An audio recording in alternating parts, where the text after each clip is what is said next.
విశాఖపట్నం అంటే ఎవరికైనా ముందుగా గుర్తొచ్చేది అందమైన బీచ్లు, ఎత్తైన కొండలు. కానీ ఇవన్నీ పక్కన పెడితే ఈ నగరాన్ని 1000 ఏళ్లుగా తన కనురెప్పల చాటున దాచుకొని రక్షించే ఒక మహాశక్తి ఉంది.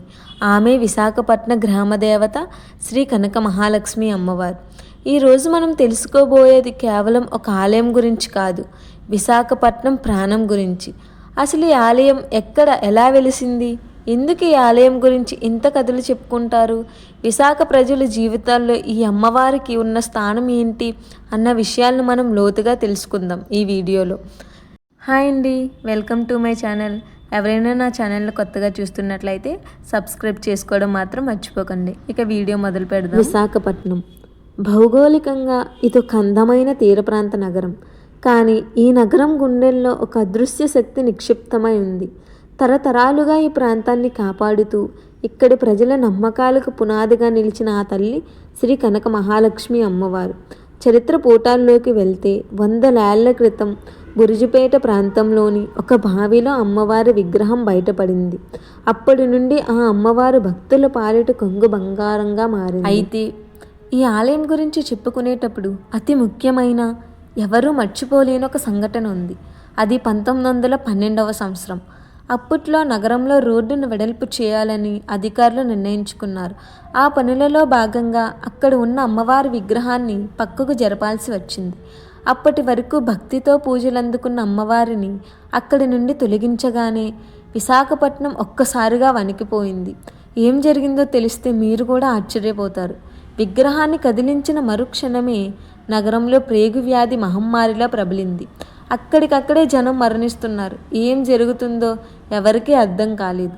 ఇది అమ్మవారి ఆగ్రహమని, ఆమెను నిరాధారణకు గురి చేయడం వల్లే ఈ విపత్తు వచ్చిందని ప్రజలు బలంగా నమ్మారు.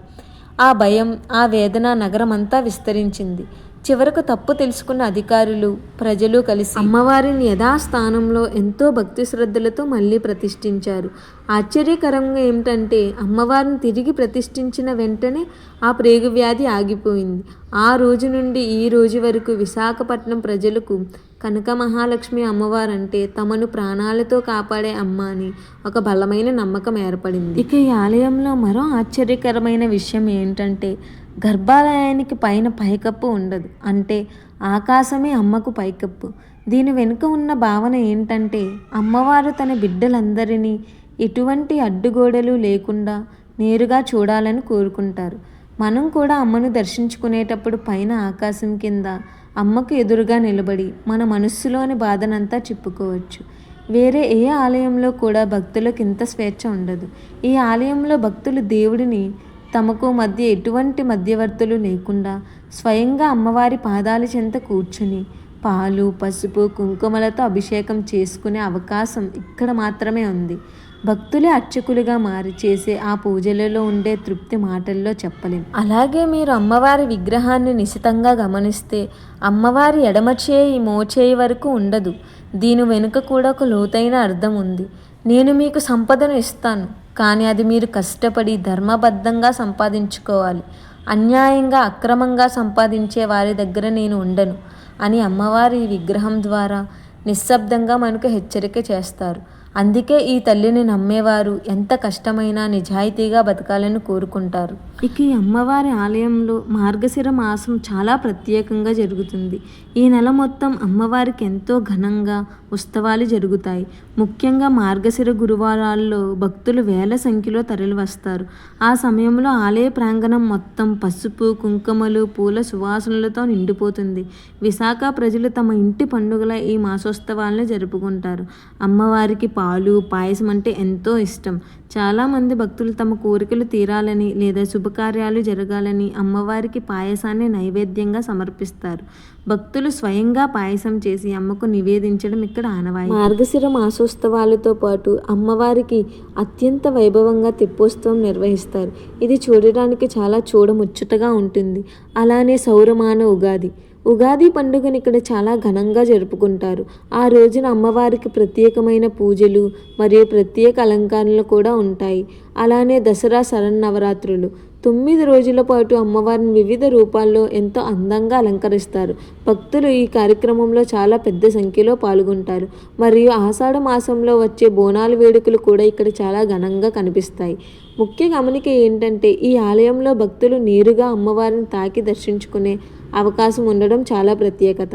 భక్తులు తమ కోరికలు తీరాలని కోరుకుంటూ అమ్మవారికి అంకురార్పణ చేయడం, ప్రత్యేక పూజలు చేయడం వంటివి చేస్తుంటారు. ఇక అమ్మవారి ఆలయానికి ఎలా చేరుకోవాలి? విశాఖపట్నం పాత బస్తీలోని బురుజుపేటలో ఈ ఆలయం ఉంది. సిటీలో ఎక్కడి నుండైనా ఇక్కడికి చేరుకోవడం చాలా సులభం. రైల్వే స్టేషన్ నుండి సుమారు 5 కిలోమీటర్లు మరియు విశాఖపట్నం ఆర్టీసీ కాంప్లెక్స్ నుండి 4 కిలోమీటర్ల దూరంలో ఈ ఆలయం ఉంటుంది. స్టేషన్ లేదా బస్ స్టాండ్ నుండి ఆటోలు, క్యాబులు మరియు స్థానిక బస్సులు నిరంతరం అందుబాటులో ఉంటాయి. మీరు టౌన్ కొత్త రోడ్డు లేదా బురుజుపేట అని అడిగితే ఎవరైనా సులభంగా చెబుతారు. ఇక అమ్మవారి ఆలయం ప్రతిరోజు తెల్లవారుజామున 5 గంటలకు తెరుస్తారు. మధ్యాహ్నం 12 గంటల వరకు మరియు తిరిగి మధ్యాహ్నం 3:30 గంటల నుండి రాత్రి 10 గంటల వరకు భక్తులకు అమ్మవారి దర్శనం ఉంటుంది. చూసారుగా, ఈ ఆలయం కేవలం రాతి విగ్రహాల సమాహారం కాదు, ఇది ఒక చరిత్ర, ఎంతోమంది భక్తుల నమ్మకం, ఒక నగరం యొక్క అస్తిత్వం ఈ అమ్మవారి పాదాల చెంతే ముడిపడి ఉంది. మీరు ఎప్పుడైనా వైజాగ్ వస్తే కేవలం షాపింగ్ మాల్స్, బీచ్లే కాదు, బురుజుపేటలోని ఈ అమ్మవారి ఆలయానికి ఒక్కసారి వెళ్ళి చూడండి. ఆ ప్రశాంతత, ఆ ఆధ్యాత్మికత, ప్రేగు వ్యాధిని కూడా జయించిన ఆ అమ్మవారి శక్తిని మీరు కూడా అనుభూతి చెందుతారు. ఆ అమ్మ దీవెనలు మీపై ఎప్పుడూ ఉండాలని కోరుకుంటూ, మీకు ఈ వీడియో నచ్చితే ఈ అమ్మవారి విశిష్టతను మరికొంతమందికి చేరవేయండి. అలానే మీరు ఈ అమ్మవారి దర్శనం చేసుకున్నారా లేదన్నది కామెంట్స్లో నాకు తెలియచేయండి. అలానే ఇలాంటి ఆధ్యాత్మికత మరియు భక్తి వీడియోల కోసం మన ఛానల్ని సబ్స్క్రైబ్ చేయడం మాత్రం మర్చిపోకండి. అలానే బెల్ ఐకాన్ని కూడా ప్రెస్ చేయండి. నేను ఏ వీడియో అప్లోడ్ చేసినా మీకు వెంటనే నోటిఫికేషన్ వస్తుంది. Thank you for watching. Please do subscribe my channel. అలానే తర్వాత ఏ దేవాలయం కోసం తెలుసుకోవాలనుకుంటున్నారో కింద కామెంట్ చేయండి.